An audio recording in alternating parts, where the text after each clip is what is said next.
From a young age, I was drawn to water, fascinated by the way it moves, the way it seemed to embrace me, the feeling of weightlessness, the quiet beneath the surface, the freedom it promised.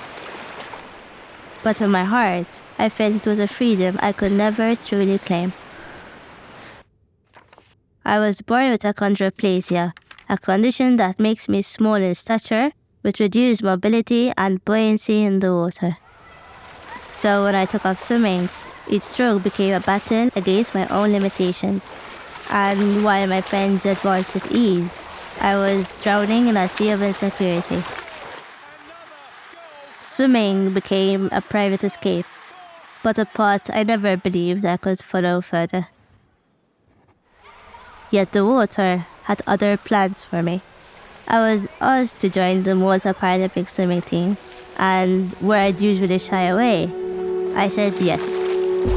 I started training with the para team, and for the first time, I found myself in a place where I belonged. In the water, I was no longer defined by my condition.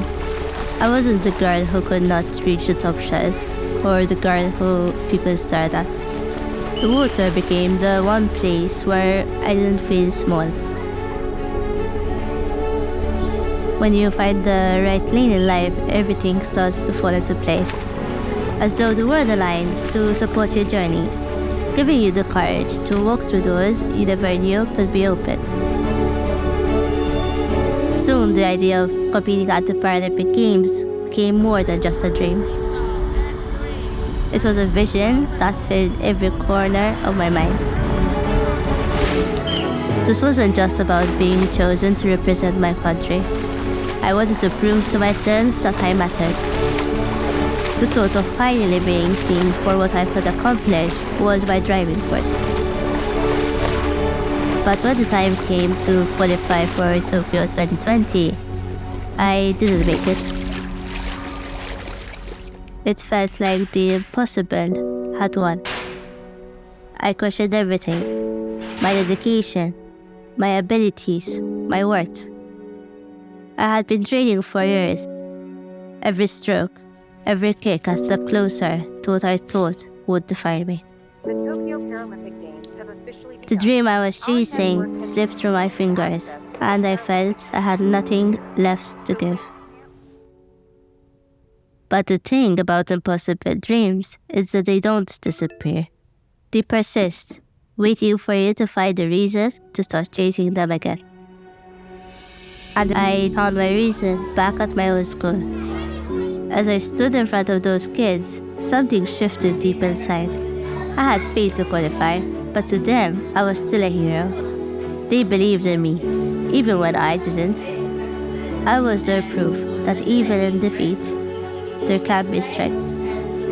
And in that moment, I found my fire again. With a new purpose in my heart, I went back to the water, back where I belonged. I trained harder, pushed further. The routine was the same, but everything felt different. This time, it wasn't just about me. I was swimming for all those children watching, for all those who needed to see that even in the face of disability, there is place for achievement. And people responded. They saw my purpose reflected in their mission, a shared drive to break boundaries. They came forward, supporting me not just as a swimmer, but as a symbol of what is possible. The Paralympics were no longer just a dream. They became my reality, our reality. U issa, qegħdin naraw lil Maja tirrappreżenta lil Malta fil-logħob Paralimpiku f'Pariġi. I've learned that greatness is not about reaching the summit. It's about the courage to take the first step into the unknown, into the impossible. You don't have to be fast. You don't have to be perfect. You just have to start.